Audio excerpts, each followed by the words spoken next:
Ngayon ang ating i-recap ay isang movie na pinamagatang Shoot 'em Up, na ipinalabas taong 2007.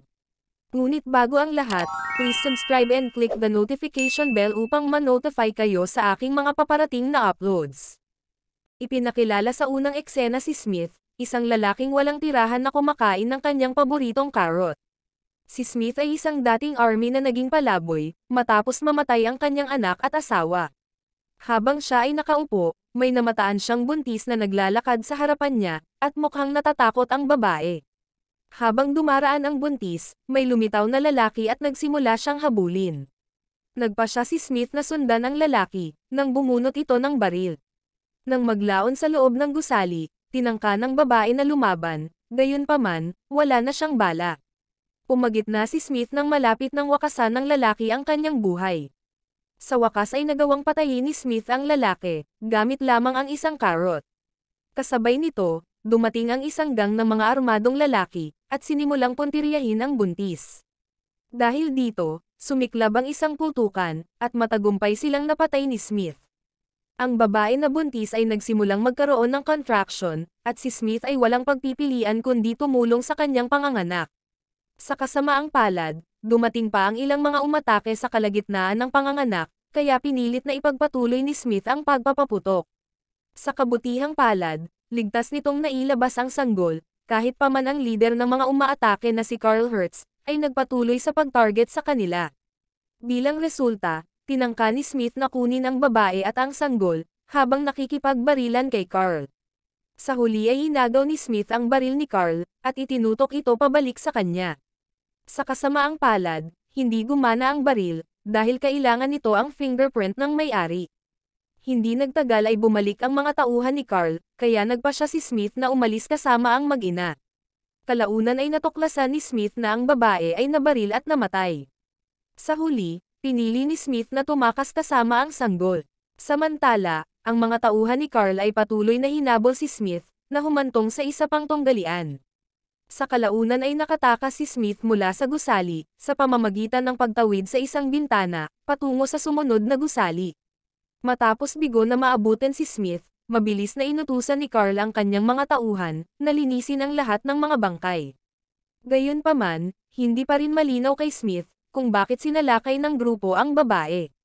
Nang sumunod na araw, habang dinadala ni Smith ang sanggol, pinagmamasdan siya ng isang lalaki.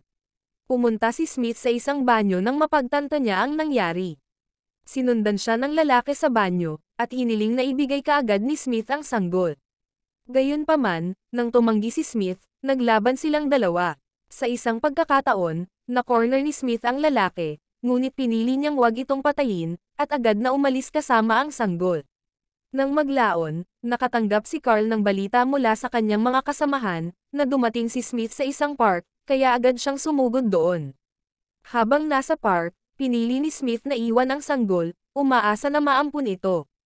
Gustong kunin ng isang babae ang bata, ngunit pinatay siya ni Carl gamit ang isang sniper. Si Smith na hindi pa masyadong nakalayo, ay mabilis na bumaril patungo sa playground, na naging dahilan upang hindi mabaril ni Carl ang sanggol. Pagkatapos ay kinuha ni Smith ang sanggol habang sinasamantala ang sitwasyon. Pumunta si Smith sa isang shop, upang makita ang kaibigan na si Donna Quintano. Inilalarawan ng mga tao si Donna bilang isang comfort woman, na kamakailan ay nakaranas ng pagkawala ng kanyang sanggol. Hinimok ni Smith si Donna na kunin ang sanggol, kabilang ang pag-aalaga dito. Gayunpaman, tinanggihan ni Donna ang kahilingan ni Smith, sa kabila ng alok nito na bigyan siya ng $5,000. Naniniwala si Donna na ilegal na kinuha ni Smith ang sanggol. Nilinaw ni Smith na hindi siya kidnapper, ngunit tinanggihan pa rin ni Donna ang kanyang kahilingan. Si Carl sa kabaligtaran, ay tumitig sa mukha ng ina ng sanggol, at sa wakas ay may naisip na isang bagay. Naisip niya na si Smith, ay naghahanap ng isang taong magpapasuso sa sanggol. Dahil dito, inutusan ni Carl ang kanyang mga tauhan na maghanap ng mga comfort women na nagpapasuso, sa pag-aakalang doon dinala ni Smith ang sanggol. Sa kalaunan ay nakatagpo ni Carl si Donna, at agad na nagtanong tungkol sa kinaroroonan ni Smith.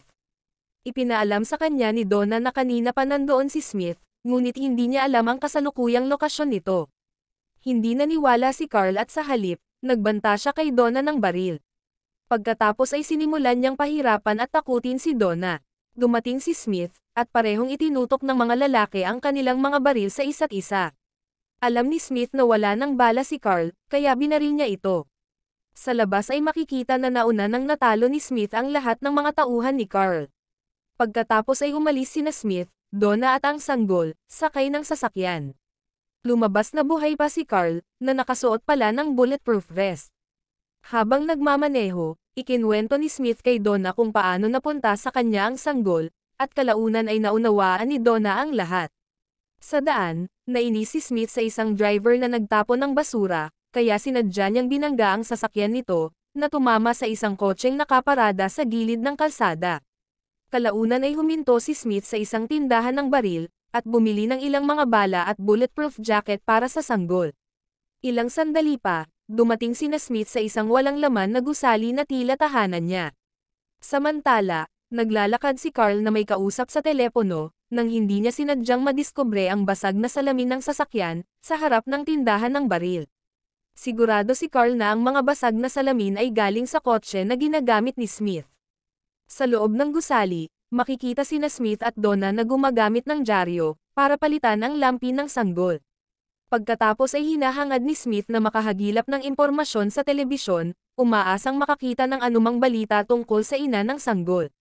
Sa kasamaang palad, ang telebisyon ay nagpakita lamang ng balita tungkol kay Senator Rutledge, na tumatakbo bilang pangulo. Pagkatapos ay pinalitan ni Smith ang istasyon ng musikang heavy metal, na siyang naging sanhi ng pagtigil ng sanggol sa pag-iyak. Sa wakas ay naniwala si Smith, na ang ina ng sanggol ay maaaring nagmula sa isang lugar na malapit sa metal music club. Sa kabilang banda, nagtipon si Carl at ang kanyang mga tauhan sa gusali, naghahanda na salakayin si Smith. Natutunan na nila ang posisyon ni Smith mula sa may-ari ng tindahan ng baril, at ang distansya sa gusali ay hindi masyadong malayo. Mabilis na umatake ang mga tauhan ni Carl, na nagresulta sa isang putukan. Makikita si Donna na pababa ng elevator, habang si Smith na dala ang sanggol, ay patuloy na nakikipaglaban sa mga tauhan ni Carl. Minsan ay gumamit si Smith ng lubid para bumaba, at pagkatapos ay tumakas kasama si Donna, na naghihintay sa kanya. Hinanap ni Carl at ng kanyang natitirang mga tauhan si Smith, sa pagkakataong ito sa tulong ng isang aso. Inutusan ni Donna si Smith na patayin ang aso mula sa malayo, ngunit tumanggi si Smith, at sinabing mahal niya ang mga aso. Bilang kinahinatnan, ang aso ay nalinlang ng isang papel na lampin, na itinago ni Smith malapit sa mga basura. Lumipat ang eksena kina Smith, Donna at ang sanggol, na papunta sa metal music club. Nang dumating si Smith, tinanong niya ang may-ari ng club, kung may buntis na nakatira sa malapit. Ang may-ari ng club ay tumanggi na magsabi ng anuman, ngunit sa huli ay inamin niya, na sa itaas ay isang tirahan na may maraming silid, na inuupahan ng mga buntis na babae. Pumasok si Smith sa loob, at laking gulat niya nang makita ang ilang individual na patay na. Sinubukan ni Smith na suriin ang iba pang mga silid, hanggang sa napansin niya ang lalaki na nakaaway niya sa banyo, na may kausap sa telepono. Sinabi ng lalaki na isang sanggol na lang ang natitira, at hahanapin niya ito kaagad. Pagkaalis ng lalaki, bumalik si Smith upang siyasatin ang isa pang silid kasama si Donna, hanggang sa matuklasan nila ang isang lab. Pagkatapos ng mahabang pagsusuri sa lab, natuklasan nila na may sadyang nag-ambag ng sperm sa maraming babae, sa pag-asang manganak ito ng mga supling na may parehong spinal marrow bilang donor. Gayunpaman, ang ilang mga grupo, tulad ng grupo ni Carl, ay iginiit na patayin ang sanggol. Nang gusto na nilang umalis, natisod ni Smith ang isang Hammersen handgun. Si Smith na isang sundalo ng hukbo, ay master sa mga armas. Alam din niya na ang Hammersen branded na baril ay lalabas lamang sa susunod pa na 6 na buwan. Dahil dito, nararamdaman ni Smith na ang may-ari ng kumpanya ng Hammersen, ay sangkot sa lahat ng mga insidenteng ito. Nang sumunod na araw, sinamahan ni Smith si Donna at ang sanggol sa isang military museum. Inutusan ni Smith si Donna na magtago kasama ang sanggol sa loob ng M24 steel tank, sakaling magkaroon ng hindi inaasahan at mabilis na pag-atake. Pagkatapos ay nagpatuloy si Smith ng mag-isa, pumasok sa planta ng kumpanya ng Hammersen, isang manufacturer ng mga armas ng Amerika. Makikita si Carl sa loob ng production facility, na nakikipag-usap sa may-ari ng kumpanya habang may hawak na aso. Pagkatapos ay ipinaalam ni Carl kay Hammersen na ang sanggol na kanilang hinahunting ay hindi pa napatay dahil sa isang lalaking nagngangalang Smith. Nang marinig ito, inutusan ni Hammersen si Carl na patayin ang sanggol at si Smith bago ang presidential election. Maingat pa ring nakikinig si Smith sa kanilang usapan, pagkatapos ay inihanda niya ang mga baril na gagamitin para sa pag-atake. Pagkatapos ng mahabang oras ng paghahanda ng mga armas, natuklasan ni Carl ang presensya ni Smith at agad siyang binaril, gayon din si Hammersen at ang kanyang mga tauhan. Kalaunan ay sinabi ni Carl na alam na niya kung sino si Smith. Batid niya na si Smith ay naging malungkot at naghihirap, pagkatapos ng pagkamatay ng kanyang anak at asawa sa isang labanan sa mga magnanakaw. Nang marinig ito, lalong nagalit si Smith at umatake, gamit ang mga armas na kanyang inihanda. Matapos ang epektibong pagpatay sa ilan sa mga tauhan ni Hammersen, tumakas si Smith. Pagkatapos tumakas, bumalik si Smith sa kinaroroonan ni Donna at ng sanggol sa M24 steel tank. Sinabi ni Smith na sinadya ni Hammersen na patayin ang sanggol. Gayunpaman, walang ideya si Smith kung sino ang nangangailangan ng spinal cord marrow ng sanggol.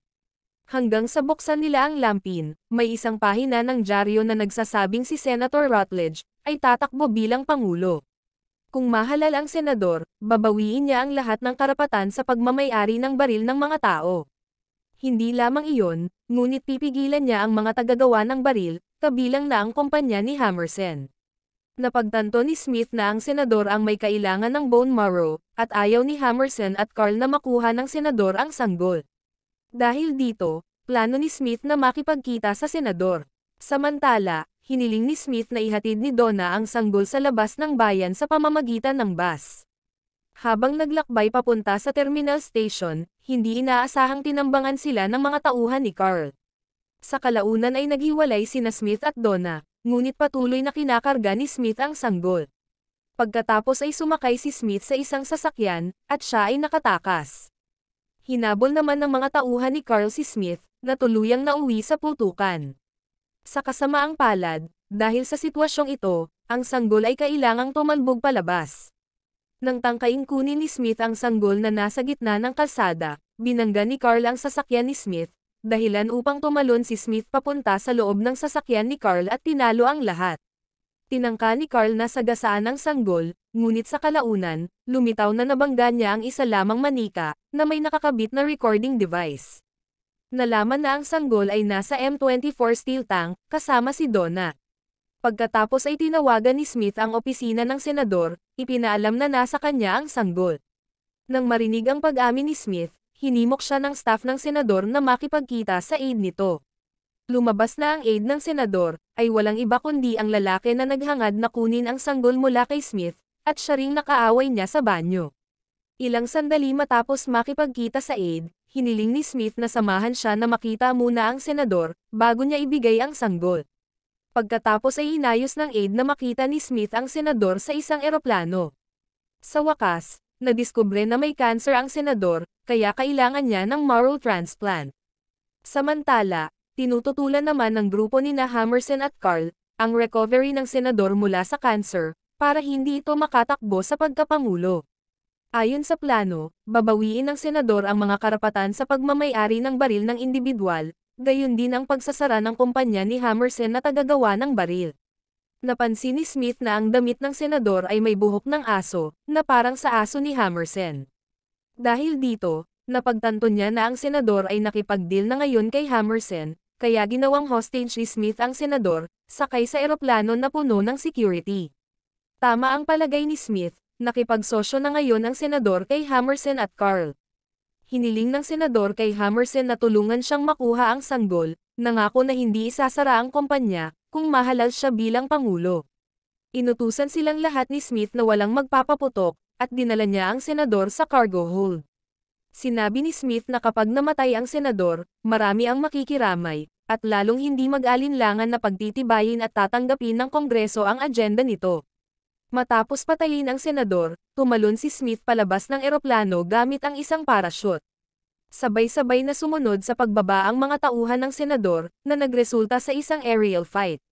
Sa kalaunan ay pinatay silang lahat ni Smith, kasama na ang aide ng senador. Nang makalanding si Smith, tumuloy siya patungo sa isang gusali, Gayunpaman, nawalan siya ng malay, bilang resulta ng kanyang mga pinsala. Nang magising si Smith, bihag na siya ni Carl. Tinanong ni Carl si Smith kung nasaan si Donna at ang sanggol, partikular nilang pinuntirya si Donna, dahil bihasa na ito sa kanilang mga aktibidad. Gayunpaman, nang tumanggi si Smith na tumugon, pinagpatuloy ni Carl na baliin ang bawat daliri ni Smith ng paisa-isa. Bago sinubukang saksakin ni Carl si Smith sa mata, nagawa ni Smith na saktan siya, na nagbigay daan sa kanya na matagumpay na atakihin at baligtarin ang sitwasyon. Sa engkwentro na ito, nagawang patayin ni Smith si Hammerson at ang kanyang mga tauhan. Tinangka ni Smith na barilin si Carl, ngunit hindi niya magawa dahil baluktot ang kanyang mga daliri. Sumugod si Smith sa isa pang silid at umupo sa tabi ng apoy. Hindi nagtagal ay dumating si Carl, na mukhang masaya na hindi na makakaiwas si Smith sa kanyang pagtugis. Gayunpaman, naglagay si Smith ng mga bala sa pagitan ng kanyang mga daliri, at nang nilapit niya ang kamay sa apoy, direktang lumipad ang mga bala sa katawan ni Carl. Pagkatapos ay umalis si Smith, at makikitang sinamahan siya ng aso ni Hammerson. Makalipas ang ilang araw, sumakay si Smith at ang aso sa bus para makita si Donna. Bumaba si Smith sa isang ice cream parlor, kung saan nagtatrabaho na ngayon si Donna, habang inaalagaan ang sanggol. Maya-maya pa ay may dumating na magnanakaw. Mabilis na kinuha ni Smith ang kanyang baril, at binaril ang lalaki sa tulong ng isang karot. At dito nagtapos ang kwento. Hanggang sa muli, maraming salamat sa panonood.